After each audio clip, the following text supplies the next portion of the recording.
जय माता की मित्रों। हम लोगों के नक्षत्रों के ही पाठ चल रहे थे, लेकिन कुछ पर्सनल पोस्ट भी आई थी और चैनल में भी आप लोगों ने आपने किसी ने शायद क्या सुनीता जी शायद नाम थे, उन्होंने किया था कि 2024 के बारे में बताइए। हालांकि हम कुछ सोच रखा था कि आपके नक्षत्र और ग्रह के भावों के अनुसार पूरे पाठ जब तक कंप्लीट नहीं होते तब तक बीच में दूसरी चीज नहीं देंगे, लेकिन कोई इश्यू नहीं है। एक ऐसा भी है कि एक ही चीज को सुनते सुनते आदमी फिर थोड़ा ऐसे भी हो जाता है, तो कुछ नया भी होना चाहिए, कुछ समझ में भी आना चाहिए। कुछ क्या है कि बाकी चैनलों को जब देखा, उन लोगों से भी पूछा कि बहुत ज़्यादा मतलब ऐसा हो रखा है कि 2024 में शायद हम लोग बचेंगे कि या नहीं बचेंगे। इस तरह की बातें सोशल मीडिया में चल रही है। हालांकि हम देखते हैं, लेकिन थोड़ा कम, इतना ज़्यादा नहीं देखते, क्योंकि हमको कुछ ऐसा लगा नहीं। हाँ ठीक है, कुछ ऐसे योग आ रहे हैं जो शायद 2025 में आएंगे, 2024 में तो नहीं आएंगे। 2024 में तो ऐसा लग रहा है कि कुछ ठीक होगा, लेकिन जो बताया जा रहा है उतना होगा क्या या कम होगा? देखिए, ये साइकिल है। सृष्टि का अपना एक नेचुरलिटी का नियम है, उसके अनुसार हर चीज बनेगी, बिगड़ेगी। आज हम लोग सुन रहे हैं, कल कोई दूसरे सुनेंगे, परसों कोई फिर तीसरे सुनेंगे। ये नेचुरलिटी का अपना साइकिल है जिसमें यह सब चलते रहेगा। न आप और हम यहाँ पे हमेशा के लिए अमृतत्व का वरदान लेके आए हैं, न हम लोगों की आने वाली जनरेशन वरदान लेके आएगी। लेकिन सब कुछ खत्म हो जाएगा, या हम लोगों की 20% पॉपुलेशन बचेगी, या ये भविष्यवाणी आ रही है, उस भविष्यवाणी में ऐसा लिखा है, ऐसा कुछ नहीं होने वाला। हाँ ठीक है, अर्थक्वेक आएगा, जरूर आएगा, हर साल आते हैं, जगह जगह आते हैं, भारत में आएगा और आते ही रहते हैं। हम जिस क्षेत्र में रहते हैं वहां पे तो हल्का फुल्का तो हमेशा ही आते रहता है। समुद्र से जल का कुछ होगा, सुनामी वगैरह हो सकता है, लेकिन जितना 2025 में होगा उतना 2024 में नजर नहीं आ रहा है। फ्लड वगैरह हर साल आते हैं भारत में या बाकी देशों में भी, और शायद अभी भी आया हुआ होगा। तो ये सब चीजों को सोच के अपने दिमाग को कुंद करने में कोई फायदा नहीं। गोचर का अपना एक नियम है, सृष्टि का अपना नियम है, और हम लोग इतनी डीपली सोचने में कोई अपने दिमाग को परेशान करना है। कल क्या होगा, हमारे चैनल का मकसद ये नहीं है कि हम आपको ये बताएं कि भविष्य क्या होगा। हमारा मकसद केवल इतना ही है कि आज जो आपका चल रहा है, वर्तमान जो आपका चल रहा है, उसको कितनी अच्छी तरीके से आप जी सके, उस पे जोर है। हम आने वाले भविष्य की चिंता आपको करवा के आपके अंदर नेगेटिविटी भरने का हमारा मकसद न था कभी, और न है, न आगे रहेगा। चैनल का मकसद ये है कि जो नेगेटिविटी है उसको दूर कैसे किया जाए, हम लोग अपने आज को, अपने वर्तमान को अच्छी तरह से कैसे जी सके। सोशल मीडिया के क्षेत्र में जाए तो हम लोग अच्छी बातों को या अच्छे चैनल को, शायद हम लोगों की खुद की एक क्वालिटी हो गई कि हम लोग देखना सुनना नहीं चाहते। कोई ज्ञान की बातें बता रहा है तो हम लोग दूर जाते हैं, कोई नेगेटिविटी की बातें बता रहा है तो हम लोग ज़्यादा जुड़ते हैं कि ऐसा हो सकता है क्या, इस आदमी ने ऐसा बोला था, इन पंडित जी ने ऐसा बोला था, या उस चैनल ने ऐसा बोला था, और वो साथ में कुछ रेफरेंस भी देते हैं कि हमने वो बोला था कि देखिए ये इस तारीख को, इस महीने में ऐसा हो जाएगा, और वो हो गया। लेकिन उन्होंने और भी कुछ बोला था, वो नहीं हुआ। उसके बाद में शायद आपने वो वीडियो, अगर आपको याद रहता है, क्योंकि इतने चैनल सुनते हैं कि नॉर्मली दिमाग में याद भी नहीं रहता, लेकिन हमारा दिमाग कुछ अलग है। हम कुछ सुनते हैं और जब देखते हैं कि उस आदमी ने ऐसा भी तो बोला था, वो उस वीडियो को वापस जाके खोजते हैं तो पता चलता है उस वीडियो को ही उसने डिलीट कर दिया अपने चैनल से, हटा ही दिया उस वीडियो को, या उसको प्राइवेट बना लिया पब्लिक से। तो ऐसा बहुत कुछ होता है। हम भी जब 10 बात आपको बताएंगे, जैसे राशिफल वगैरह है, तो राशिफल का नियम क्या है? राशि तो 12 ही है। हम लोग तो 700 करोड़ से ऊपर है, 10% आदमियों को मिलेगा। उसके बाद में कुछ डिटेल में बताएंगे, लग्न अनुसार, राशि अनुसार, कुछ महादशा का भी इफेक्ट बताएंगे तो 20% को मिल जाएगा। फिर उसके साथ नक्षत्र भी जोड़ देंगे तो हो सकता है 30% को मिल जाए। लेकिन क्या एक्यूरेट मिलेगा? कभी नहीं मिलेगा, यह पॉसिबल ही नहीं है। हमारा सिंह राशि है, आपका वृष राशि है, उसका ये राशि है। आप अपने अगल बगल में देखिए, आपके घर परिवार या समाज में आपकी राशि वाले कम से कम 20 आदमी मिलेंगे, तो 20 आदमी को क्या सेम फल होगा? कभी नहीं होगा। इस भ्रांति से थोड़ा निकलिए और थोड़ा समझने की कोशिश कीजिए। हम आपको 2 मई 2024 सुबह 5:41 का एक लग्न पोस्ट कर रहे हैं इसके साथ। उस समय में जो ग्रह बैठे, 2 मई को क्यों लिया? उसका कारण यही था कि शायद 30 मार्च या 30 अप्रैल या 1 मई को गुरुदेव चेंज हो गए। पहले तक गुरुदेव थे, वो थे मेष राशि में, और शनिदेव थे अपनी मूल त्रिकोण राशि कुंभ राशि में, और वहां से वो तीसरी दृष्टि से गुरुदेव को देख रहे थे। अब गुरुदेव 2 मई को या 1 मई को ही निकल गए थे। हम 2 मई का पोस्ट किया आपको, तो 2 मई को गुरुदेव ने अपना स्थान चेंज कर लिया है और वो वृष राशि में गोचर कर रहे हैं, करेंगे 2 मई को। हम वीडियो आपको पहले ही बना के दे रहे हैं, तो हम उसी अनुसार राशियों की बातें करेंगे। उसके अंदर केवल राशि की बात नहीं करेंगे, आपको यह भी बताएंगे कि आपको अपना गोचर कैसे देखना चाहिए। तो अपने पास कॉपी पेन भी रखिएगा, क्योंकि हमारा मकसद राशि फल बता के आपको भ्रमित करने का नहीं है।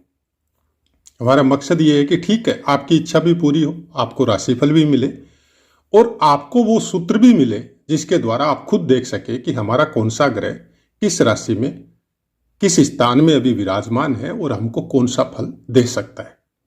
अब हम ऑनलाइन या हमारे पास कोई बोर्ड की या कंप्यूटर की या लैपटॉप की ऐसी कोई सुविधा नहीं है, तो हम आपको बोलेंगे, आप नोट कर लीजिएगा। आप देखिएगा, आपकी कोई भी राशि हो, उस राशि से चंद्रमा वाली राशि होनी चाहिए। अब कई बार क्या होता है कि हमारा नाम कुछ और है और हमारी जन्म राशि कुछ और है, कोई मैटर नहीं, आप दोनों से देख लीजिएगा। और मेन इफेक्ट जो होगा वो आपकी चंद्र राशि से ही होगा, उसी का इफेक्ट आपके जीवन में ज्यादा होगा।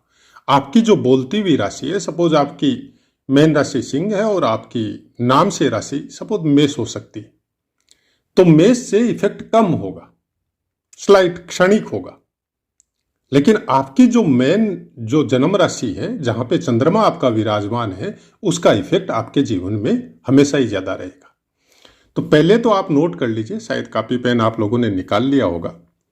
आपकी जन्म राशि से सूर्य देव, जन्म राशि से मान लीजिए आपकी जन्म राशि मेष है और सूर्य देव वहां से 3, 6 और 10, 11 में प्लेस हो, मतलब मेष से 3 मतलब मिथुन हो गई, तीसरा स्थान, 6 मतलब आपकी कन्या राशि हो गई, छठा स्थान, और 10 मतलब आपका मकर, 10वां स्थान, और 11 मतलब कुंभ, आपका 11वां स्थान।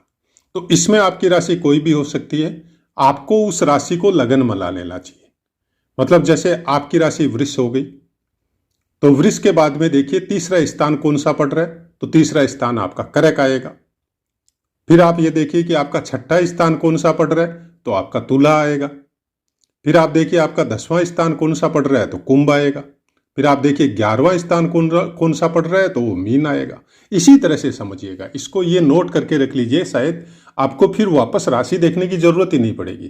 क्योंकि हम हमेशा बोलते हैं कि अपने पास कुछ ज्योतिष की पुस्तकें जरूर रखिए, जिससे क्या है कि जब आप राशि देखें या कोई फल देखें, उसके साथ आपको सिखाने के लिए कि नॉर्मल जो ज्योतिष है वो आपको सीखना बहुत जरूरी होता है। उससे आप खुद देखेंगे तो आपको पता चल जाएगा कि मेरा सूर्य अभी ठीक चल रहा है। तो सूर्य आपको क्या देगा? मान सम्मान देगा, पद प्रतिष्ठा देगा, प्रमोशन देगा, आपके स्वास्थ्य में बढ़ोतरी करेगा, आपकी स्फूर्ति रहेगी। आपके शरीर के अंदर अगर कोई रोग पहले से चल रहा है, जैसे ही सूर्य आपका तीसरे स्थान में आया तो आप थोड़ी सी कोई दवाई लेंगे ना, आप ठीक हो जाएंगे। ये इफेक्ट होगा सूर्य का। उसके बाद में देखिए आपकी जन्म राशि से चंद्रमा कहाँ गोचर कर रहा है। चंद्रमा का स्थान है पहला, आपकी जन्म राशि के अंदर ही, उसके बाद में तीसरा, फिर 6 छठा स्थान, फिर 7वां स्थान, फिर 10वां स्थान और फिर 11वां स्थान। इन स्थानों पे आपकी जन्म राशि से अगर चंद्रमा गोचर कर रहा है तो आपके लिए शुभ है। 2.5 दिन में चंद्रमा अपना स्थान चेंज करता है, तो हर 2.5 दिन बाद के अंदर चंद्रमा का प्लेसमेंट आप देख सकते हैं। 6 स्थानों में चंद्रमा का गोचर शुभ होता है। क्या देगा? स्फूर्ति देगा, मन में खुशी देगा। हो सकता है अभाव हो सकता है काम धंधा ठीक नहीं हो सकता है आपके घर में कोई टेंशन हो, फिर भी आपका मन खुश रहेगा, आप उदास नहीं रहेंगे, हंसी मजाक करते रहेंगे, अपने मन में कोई चिंता फिक्र को इतना महत्व नहीं देंगे जब चंद्रमा इन स्थानों पे आपकी जन्म राशि से गोचर करेगा। मंगल देव आपकी जन्म राशि से 3, 6 और 11, तीसरा स्थान, छठा स्थान और 11वां स्थान, यहां से जब गोचर करेगा तो वो आपके लिए शुभ होगा। अब उससे क्या होगा? उससे आपके अंदर शक्ति का प्रादुर्भाव होगा। आप मतलब थकेंगे नहीं, काम करते ही रहेंगे एनी टाइम, काम में भी थकान नहीं आएगी। अगर अब हो सकता है कि जैसे हमारी उम्र है थोड़ी ज़्यादा हो गई तो इन स्थानों में जब मंगल देव का गोचर होगा तो बनिस्पत बाकी दिनों के उतने समय तक हमारे शरीर में थोड़ी ताकत की मात्रा, थोड़ी घूमने फिरने की ललक, थोड़ी उदासी हमारे शरीर के अंदर थोड़ी कम रहेगी। इसका मतलब यही होता है। उसके बाद में आते हैं बुध देव।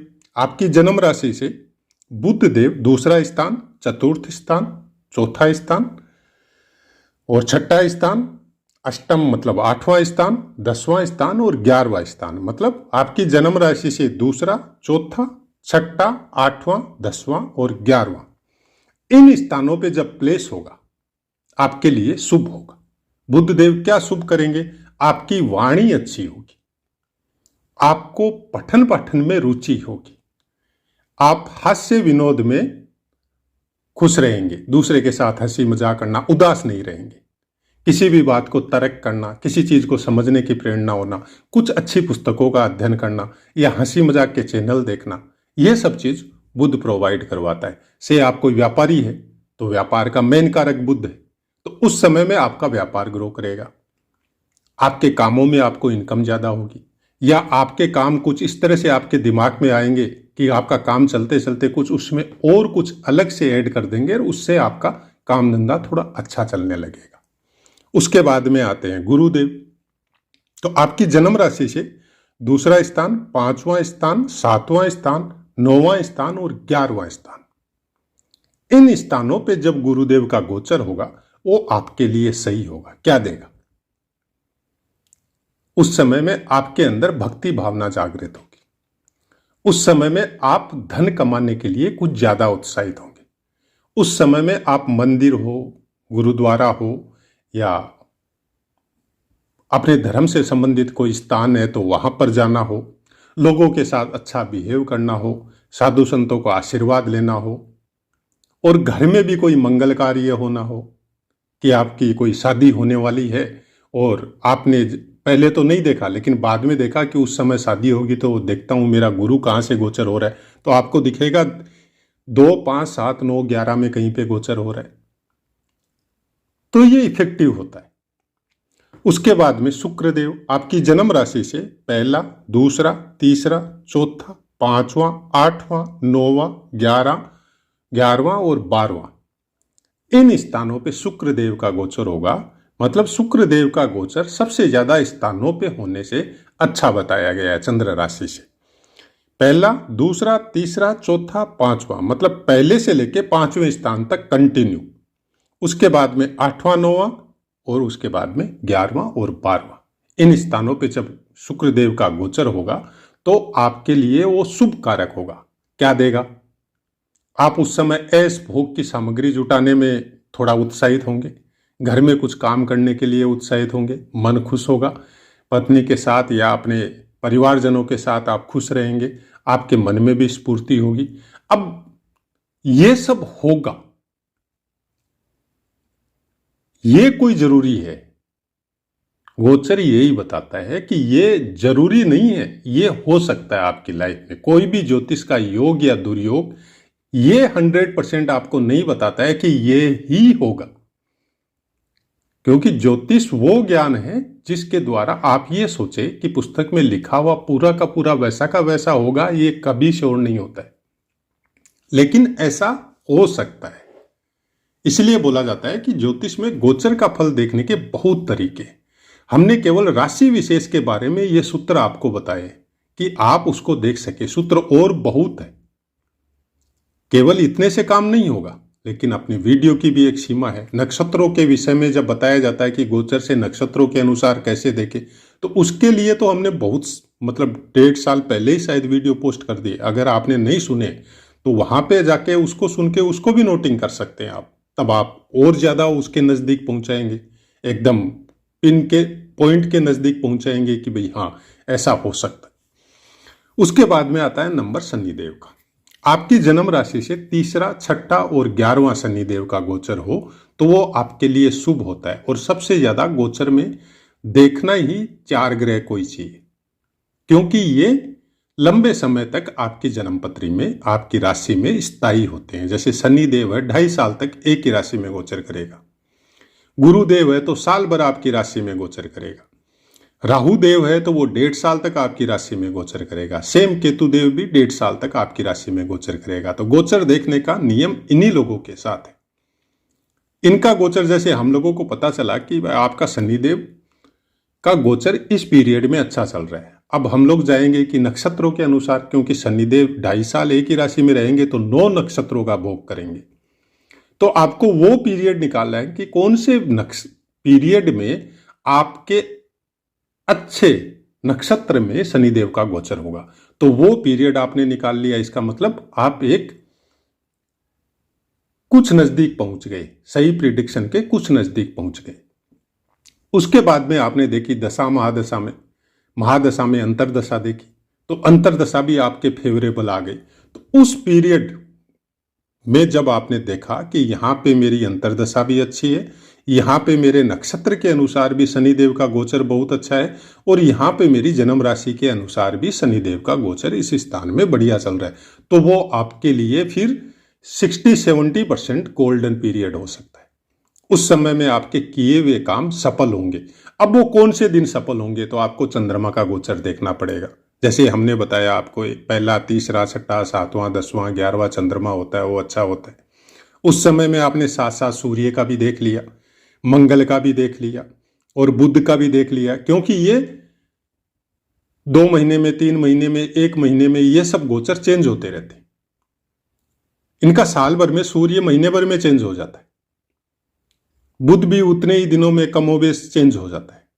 शुक्र और मंगल को थोड़ा ज्यादा टाइम लग सकता है, शुक्र को थोड़ा सा ज्यादा लगता है, मंगल को थोड़ा और ज्यादा लगता है, तो ये चेंज हो सकते हैं। उस पीरियड में जब आपने देखा कि सब अच्छे हो गए, आप 80% अपनी राशिफल के नजदीक पहुंच गए, और वो पीरियड आपका सबसे सुपर पीरियड जाता है। तो हम राशिफल के साथ आपको ये भी बताने का प्रयास करते हैं कि उन सूत्रों को आप नोट कर लीजिए, जिससे दोबारा आपको कभी राशि सुनने की जरूरत ही नहीं पड़े। आप खुद देखें और अपने ऊपर या अपने परिवार के ऊपर अप्लाई करिए उस चीज को।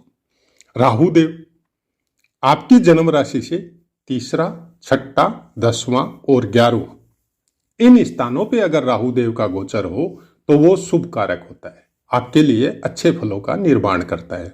सेम केतु देव 3रा, 6ठा, 10वां और 11वां, इन स्थानों पे केतु देव का गोचर हो तो वो आपके लिए अच्छे फल देता है। अब राहु और केतु सेम नहीं हो सकते, अपोजिट रहेंगे, तो क्या फिर किसी का दूसरे का खराब फल मिलेगा? नहीं मिलेगा।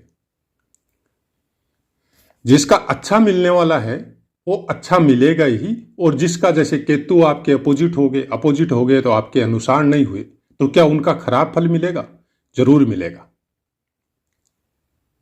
इसी को कहते हैं कि प्रिडिक्शन किस तरह से करें, कि उसका खराब मिल रहा है, इसका अच्छा मिल रहा है, तो किसका किस चीज में अच्छा मिल रहा है, जिसका खराब मिल रहा है उसका कौन सा चीज में अच्छा खराब मिल रहा है, तो आपको स्थान देखना पड़ेगा। फिर उस स्थान के हिसाब से आप उस प्रिडिक्शन के नजदीक पहुंच जाएंगे। खराब और अच्छा या राशि में जब हम लोग देखने जाते हैं तो राशि में ऐसा कोई फार्मूला नहीं है जिसके द्वारा आप 100% प्रिडिक्शन के नजदीक पहुंच जाए।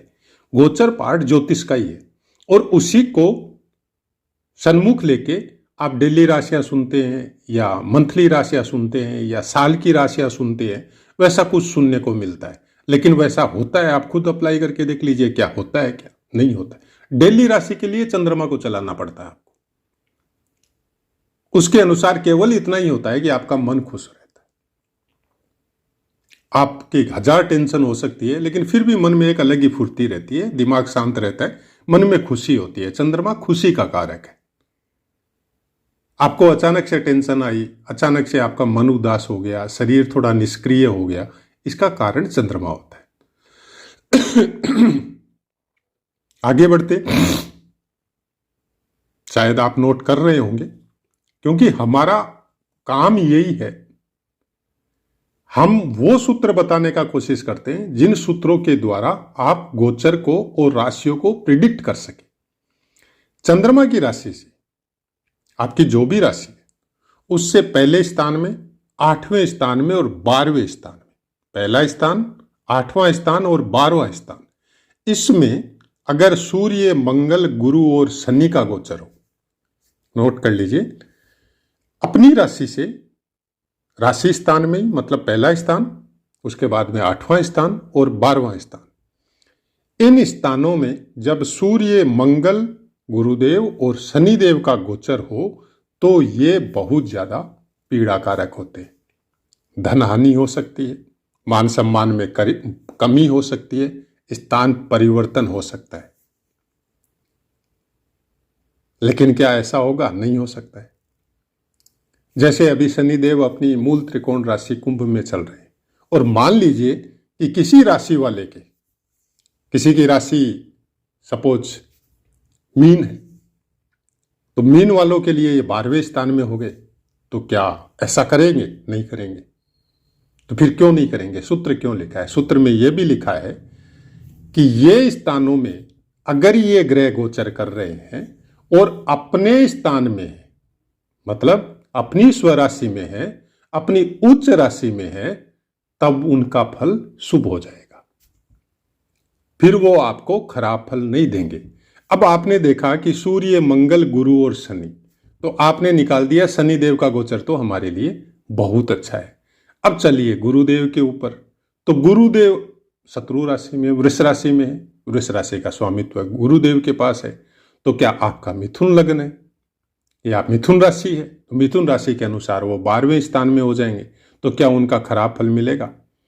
जरूर थोड़ा बहुत मिलेगा। इसका यही अंतर होता है कि शनिदेव का अच्छा मिलेगा, गुरुदेव का थोड़ा खराब हो सकता है। तो गुरुदेव के खराब में क्या आपको सावधानी बरतनी चाहिए? कोई मांगलिक कार्यों से थोड़ा दूर रहिए उस पर्टिकुलर ऑफ पीरियड में, और अगर करना ही है तो नक्षत्रों से उसको पूरी तरह प्रेडिक्ट कीजिए। और फिर अष्टक वर्ग भी अपना एक अलग महत्व होता है गोचर देखने का, और बहुत बड़ा पार्ट है अष्टक वर्ग। उसके अनुसार देखिए कि गुरुदेव के भिन्नाष्टक से उसका सौद्य पिंड में कितना असर हो रहा है, उसके अनुसार कीजिए। हमने आपको इसीलिए बताया कि कोई भी चीज स्थायी नहीं है, कोई भी फल स्थायी नहीं है। बाकी आपको किसी भी चैनल में सुनने को नहीं मिलेगा, वो डायरेक्ट बोलेंगे कि ये होगा, और हम ये बोलते हैं कि कोई भी योग, कोई भी दुर्योग, कोई भी राशिफल, कोई भी गोचर कभी भी 100% श्योर नहीं होता है। सब कुछ डिपेंड करता है पूरी तरह संपूर्ण कुंडली का अध्ययन करने के बाद में, जो कि शायद कोई करना ही नहीं चाहता है। वो अगर करने बैठेगा तो उसको खुद का मतलब इतना समय उसमें लगता है, दिमाग का वो बोलते हैं ना, वो हो जाता है। इतनी वर्ग कुंडलिया का अध्ययन, उसके अनुसार उसका सब अंशों के अनुसार उसका अलग अलग योग निकालना, फिर दशा, महादशा, अंतरदशा, प्राण दशा, और उसके बाद में गोचर को देखना उसके अनुसार, उसके बाद में आप अष्टक वर्ग में, भिन्नाष्टक में, सौदे पिंड में। ये इतना आसान नहीं है किसी कुंडली का प्रिडिक्शन करके देना कि आपने डेट ऑफ बर्थ भेजी और हमने आपको हाथों हाथ बताना चालू कर दिया। बहुत मुश्किल है जी। इस भ्रम में मत पड़िए कि आपको कोई बता रहा है, हाथों हाथ आपने डेट ऑफ बर्थ प्लेस वगैरह भेजी और आपको हाथों हाथ मैसेज करके ये होगा, ये होगा, ये सन आपके लिए अच्छा जाएगा, ये खराब जाएगा, इस ग्रह की पूजा करवाइए, उस ग्रह का जाप करवाइए, इसका दान कीजिए। इतना आसान नहीं है। इस भ्रम में मत पड़िए आप, और उस लाइन में जाइए भी मत। सबसे बड़ा है खुद सीखिए। एक प्रिलिमिनरी स्टेज पे अपने को ज्योतिष का ज्ञान होना चाहिए। आप जब ज्योतिष का ज्ञान खुद लेने जाते हैं तो आपके खुद के अंदर ऐसे परिवर्तन आते हैं कि आप अपने ग्रह को खुद ठीक कर सकते हैं। आप ज्योतिष में घुसते ही जैसा ही थोड़ी सी इच्छा जागृत होती है ज्योतिष सीखने की, आप यकीन मानिए आपके गुरुदेव ऑटोमेटिक अच्छे होने चालू हो जाते हैं। और गुरुदेव की अच्छे होने की सीमा जहां शुरू होती है उसके बीच में ही केतुदेव एक्टिव हो जाते हैं कि आपको बहुत अच्छा मन लग रहा है, आप ग्रह को, नक्षत्र को बहुत अच्छे से समझना चालू कर रहे हैं, मतलब आपका केतुदेव एक्टिव हो चुका है। अंतर ज्ञान वो ही देता है। फिर आदमी किसी भी योग में, किसी भी दुर्योग में, किसी भी भविष्यवाणी में, किसी में भी भ्रमित नहीं होता है। वो अपने आप समझने लगता है कि ये सब चीज जो नेचुरलिटी में जो विद्यमान है उसका अपना एक साइकिल है और वो ऐसे ही चलेगा, उसको कोई रोक नहीं सकता। हमको कोई भविष्यवाणी दे दी कि आप जिस स्थान पे रहते हैं वहां भूकंप आएगा, क्या हम रोक सकते हैं या हम उससे निकल सकते हैं? क्योंकि नेचुरलिटी ने डिसाइड किया हुआ है कि जिस स्थान पे भूकंप आएगा उस समय में ये जीव उस स्थान पे रहेंगे। तो क्या वो निकल सकते हैं? कभी नहीं निकल सकते, वो वहीं रहेंगे। और अगर उनका मृत्यु लिखा है, उसी अर्थक्वेक में उनको जाना है तो वो जाएंगे। और अगर नहीं लिखा है तो 20 दिन बाद में भी मिट्टी से खोद के बिल्डिंग के नीचे से उसको निकाला जाएगा और वो जिंदा निकलेगा। ये तो बहुत बार देखते हैं हम लोग। तो फिर किस चीज की चिंता कर रहे हैं? क्यों अपने आप को भ्रमित करके अपने वर्तमान समय को खराब कर रहे हैं? अब थोड़ी सी एक चीज और नोट करवा देते हैं।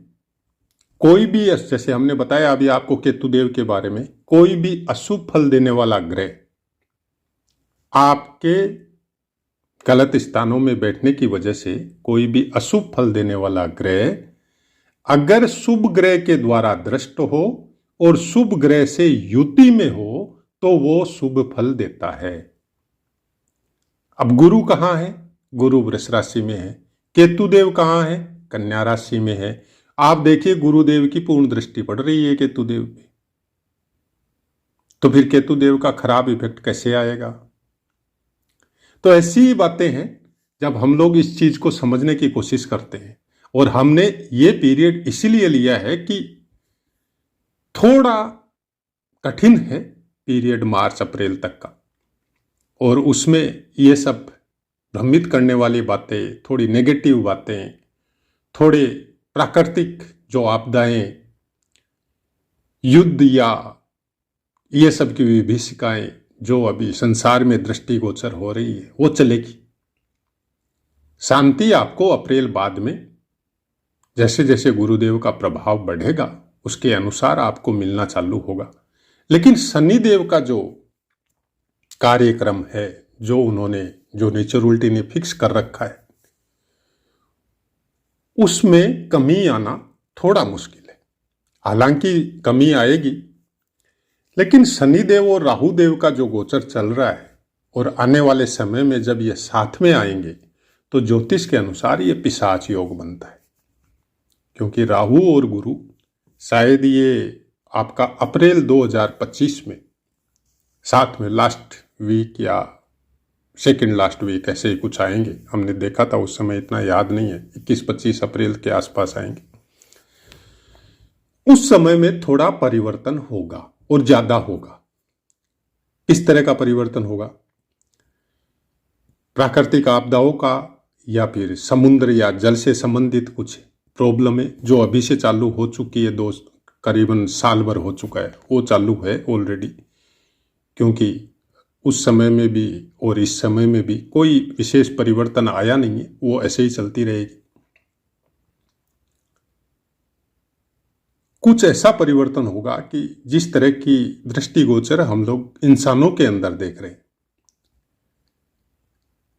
भावनात्मक लगाव या एक दूसरे के प्रति प्रेम का वातावरण या मान सम्मान या धर्म के प्रति आडंबर, यह सब चीजों में बहुत कुछ परिवर्तन हो रहा है। कम से कम 5 साल हो गए और कंटिन्यू चल रहा है। यह पीरियड में चरम पे होगा। अब क्या ऐसे ही चलेगा? कभी नहीं चलेगा।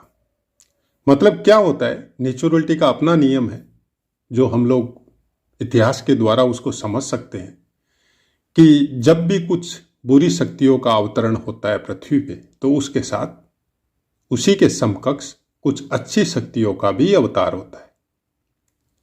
कुछ अच्छे गुण वाले महापुरुष भी पैदा होते हैं और उनके सद्गुणों की वजह से या उनके दिव्यात्माओं की वजह से उन शक्तियों के ऊपर कंट्रोल किया जाता है, या उनके दुर्गुणों का नाश होता है या दुर्गुण करने वालों का नाश होता है। तो यह सब विषय में इतना चिंतन करने की जरूरत नहीं है। चिंतन क्या करना है? अपना खुद का करना है।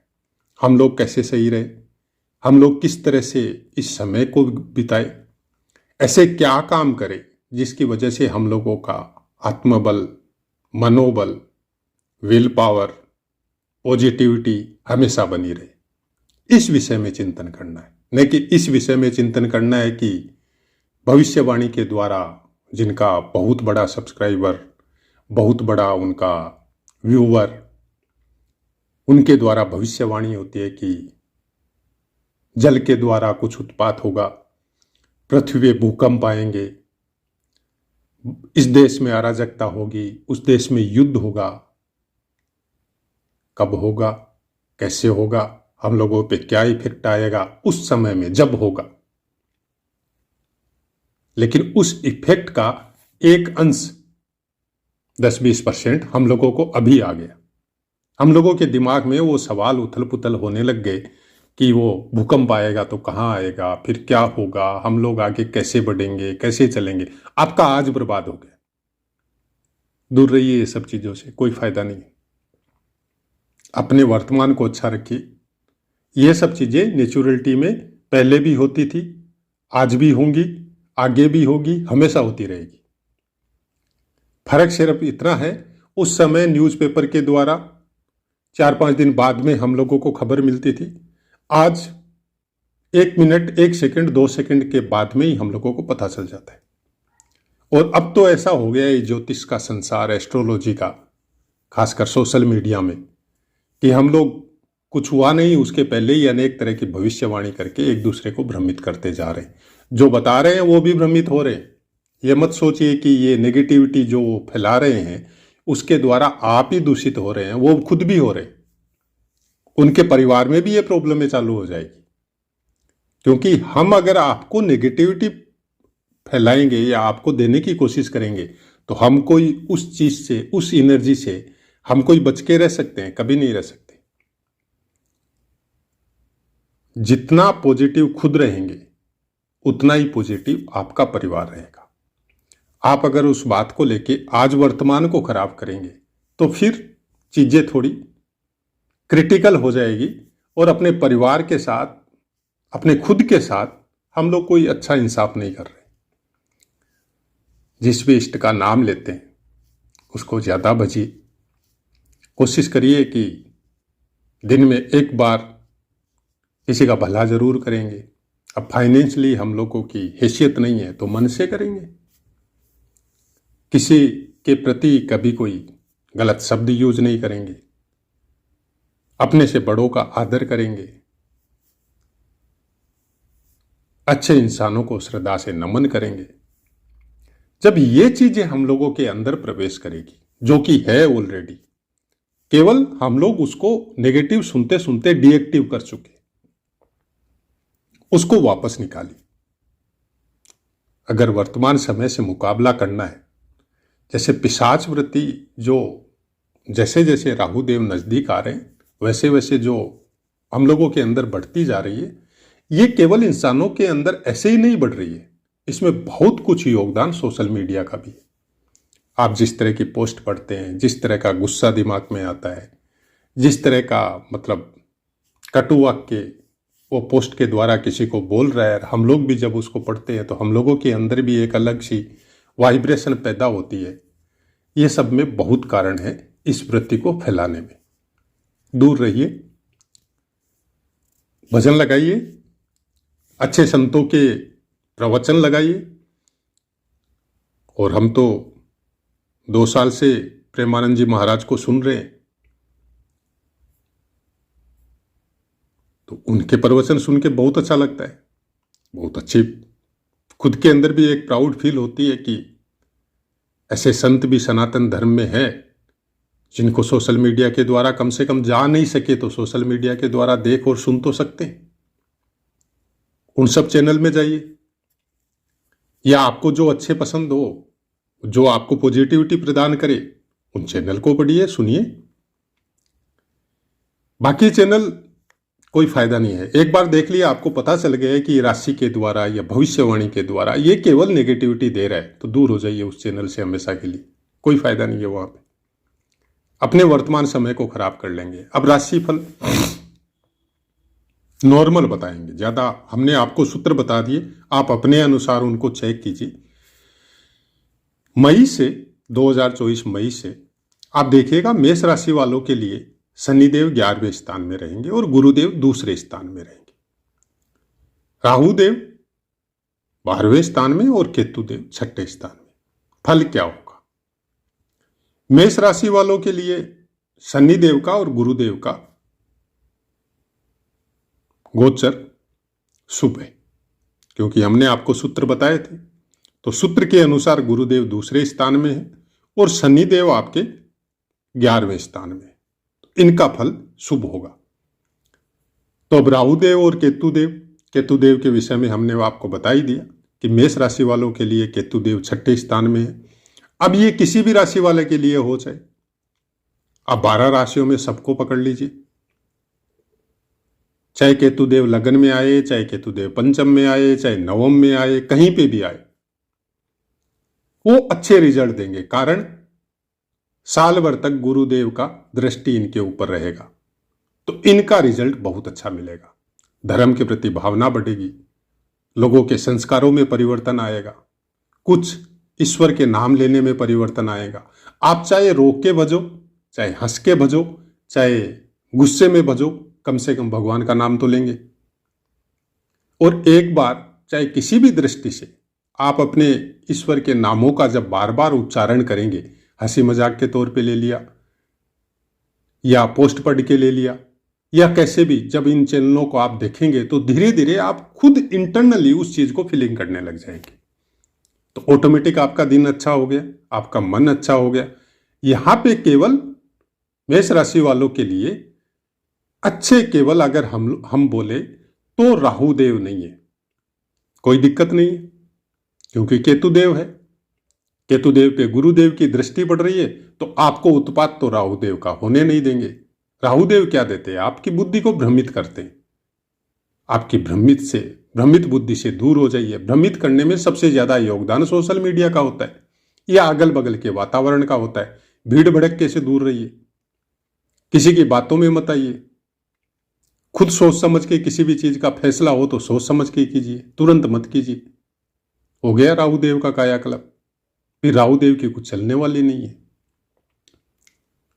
तो राशि को उसी अनुसार समझिए कि आपका। और दूसरा, शुक्रदेव और चंद्रमा, इनका बहुत अच्छा प्रभाव रहता है राशि में, क्योंकि चंद्रमा 2.5 दिन में चेंज हो जाते हैं और शुक्रदेव जो है वो बहुत स्थानों पे शुभ गोचर होते हैं। जैसे हमने आपको सूत्र बताया था, पहला, दूसरा, तीसरा, चतुर्थ, पंचम, अष्टम, नवम, 11 और 12। तो इन स्थानों पे अगर शुक्रदेव का गोचर है तो आपके लिए वो शुभ कारक है। तो जब इतने ग्रह शुभ कारक होंगे तो अकेला राहुदेव करेगा भी क्या? तो उस विषय में चिंतन करने की जरूरत नहीं है। वृष राशि वालों के लिए भी आपका गोचर मोटा मोटी ठीक है, क्योंकि वृष राशि वालों के लिए गुरुदेव का गोचर लगन में होगा। स्वास्थ्य के संबंध में थोड़ी परेशानी हो सकती है, लेकिन विद्या बुद्धि और संतान के क्षेत्र में अच्छा रिजल्ट मिलेगा। भाग्य के क्षेत्र में, धर्म के क्षेत्र में, मांगलिक कार्यों के क्षेत्र में अच्छा रिजल्ट मिलेगा। क्यों?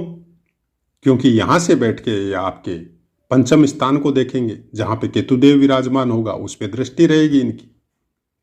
फिर आपके ये नवम स्थान को देखेंगे, भाग्य और धर्म से संबंधित है, तो उसमें अच्छे रिजल्ट देंगे। उसके बाद में सप्तम स्थान को देखेंगे तो वहां पे भी इनका अच्छा रिजल्ट आएगा। शनिदेव दशम स्थान में भयंकर संघर्ष करवाएंगे। बहुत अच्छा संघर्ष आपको करने को मिलेगा। आपको हो सकता है कि आपके काम में, आपके बिजनेस में और जो भी वर्क आप कर रहे हैं, चाहे स्टडी कर रहे हैं, उसमें आपको टाइम नहीं मिलेगा। बहुत अच्छी बात है। हो सकता है आपको फल उस समय नहीं मिले, लेकिन उसका फल तो मिलना है। जो भी आप संघर्ष करेंगे, जो भी आप वर्क करेंगे, उसका फल तो आपको मिलना ही मिलना है। कुछ डिले हो सकता है। और जहां तक हम बोलते हैं कि जैसे ही चंद्रमा का गोचर आपका शुभ आएगा, वो फल वहां पे मिलना चालू हो जाएगा आपको। उसकी जगह आपके लिए फिर राहुदेव का गोचर अच्छा हो जाता है, क्योंकि राहुदेव 11वें स्थान में आएगा। राहुदेव 11वें स्थान में आपके शुभ फलों का निर्माण करेगा, आपकी इनकम के साधन को बढ़ाएगा, आपकी सोशल मीडिया सर्कल को बढ़ाएगा। तो ज्योतिष में जब भी आपको राशिफल देखना हो, इन सूत्रों को जरूर लगाइए। हम आपको इस सिंपल 2 राशि का बता दिया। अब ये नहीं बोल रहे हैं कि बाकी राशियों का खराब नहीं है, क्योंकि फिर वीडियो आपका बहुत लंबा हो जाएगा और उसको अपलोड करना, उसको सुनना भी थोड़ा महाभारत होता है। सूत्र आपको बता दिए, आप उन सूत्रों को लगा के अपने अनुसार उनको पूरी तरह प्रेडिक्ट कर सकते हैं। और अगर आपको सुनना ही है आगे की राशि, तो आप कमेंट कीजिए, फिर हम कोशिश करेंगे कि आगे वाली राशियों का भी आपको बता सके। नहीं तो हमारा कहना यह है कि इन सूत्रों को आप लगा के खुद प्रेडिक्ट कीजिए, क्योंकि इस चैनल का समझ लो, चाहे आप, हमारा मेन मोटिव समझ लो कि आपको सिखाना है। हमको ये सब राशियां बता के या कोई चीज फल बता के या आपकी कुंडली का प्रेडिक्शन करके हमको कोई वो नहीं है कि भाई आपसे ये सब मंगाए और फिर आपको प्रेडिक्ट करके दे और फिर आपसे फीस या दक्षिणा स्वरूप जो आपसे मिलता है वो ले। नहीं, हमने बहुत बार बोला है ये कि ये न तो हम प्रोफेशनल है, न ये चैनल प्रोफेशनल है। हमने शायद ही कभी बोला हो कि आप सब्सक्राइब कीजिए, आप लाइक कीजिए, नहीं, क्योंकि हमारा वो मकसद ही नहीं है। हमारा मकसद यही है कि ज्योतिष को ज्योतिष के अनुसार समझिए, और इस चैनल का मकसद वहीं पे पूरा हो जाता है जब कुछ आदमी भी अगर सही रास्ते पे आ गए। सपोज आपने चाहे चैनल के द्वारा, चाहे अपने अभ्यास के द्वारा, चाहे आपने पुस्तकों के अध्ययन के द्वारा ज्योतिष का कुछ ज्ञान लिया और आपको समझ में आया कि ज्योतिष क्या है, तब आपको साथ में यह भी समझ में आया कि चलिए हमारे पास धन नहीं है, लेकिन भगवान ने ज्ञान दिया है तो हम इसके द्वारा किसी का भला कर सके, तो आप शायद दूसरे का बहुत अच्छी हेल्प कर सकते हैं। आपकी खुद की एनर्जी, पॉजिटिव एनर्जी इतनी जबरदस्त हो जाएगी कि आप जिस जगह में बैठेंगे वहां का वातावरण पवित्र हो जाएगा, वहां पे लोगों की सोच धीरे धीरे परिवर्तित हो जाएगी, आपका खुद का मन बड़ा अच्छा रहेगा। चलिए अपनी वाणी को विराम देते हैं, और शायद वीडियो भी बहुत लंबा हो गया है।